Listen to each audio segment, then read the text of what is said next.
Қайырлы күн баршаңызға достар, сіздермен Сандуғаш, мен арнама қош келдіңіздер.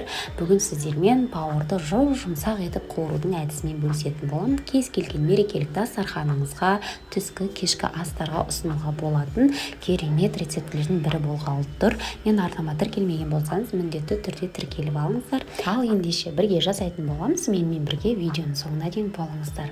Мінекей достар, көріп тұрғандарыңыздай осындай бізге сиырдың үлкен бауыры қажет болады. Оның сыртындағы осындай пленкасынан ажыратып аламыз. Бір шетінен ұстап кішкене ауа кіргізсеңіз ашыла қояды. Мінекей осындай қабығынан тап-таза етіп тазартып алдық. Енді осыны үлкен бауырымызды 2-3 бөлікке бөліп алып, мінекей үлкен болған соң оны бөліп алатын боламыз. Мінекей 2 бөлікке бөліп алып, жапырақ тәріздес етіп, мінекей жіңішкелігі 5-7 см аралығында етіп, мінекей жапырақтай етіп кесіп алатын боламыз. Мен бұл жерде бауырды алдын ала морозильникке салып қойғанмын, сондықтан өте әдемі кесіліп тұр. Морозильниктен шыға салада кесуге болмайды, шығарып кішкене жібітіп барып кессеңіздер, мінекей осылай жапырақ болып әдемі кесілетін болады.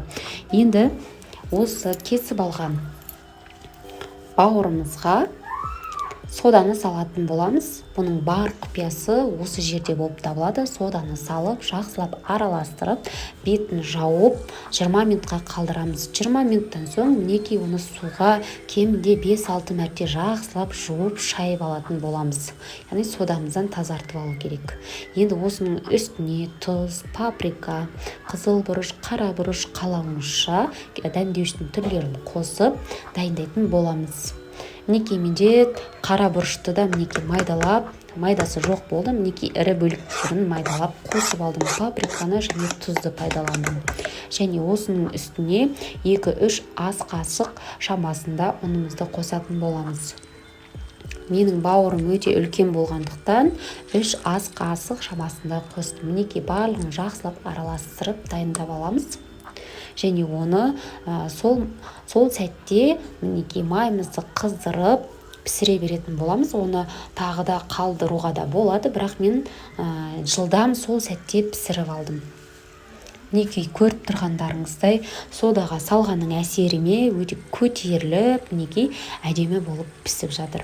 Алғашқы беті қызарған соң жылдам екінші бетін ауыстырып аламыз. Өте жылдам піседі және де толықтай әдемі болып пісетін болады. Жылдам пісетін болғандықтан міндетті түрде басында бақылап тұрғаныңыз дұрыс болады. Мінекей достар, көріп тұрғандарыңыздай түрі де өзі де өте әдемі, жұмсақ, өзгеше дәмді тағамдардың бірі болып табылады. Отбасыңызға да, кез келген қонақтарыңызға да ұнарына сенімдімін. Мерекелік дастарханда закуска ретінде чикен немесе мясной ассортиға қосқанға да ерекше болып шығады екен. Назарларыңызға рахмет. Алдағы уақытта көптеген рецепттермен бөлісемін. Жоғалтып алмас үшін тіркеліп алыңыздар.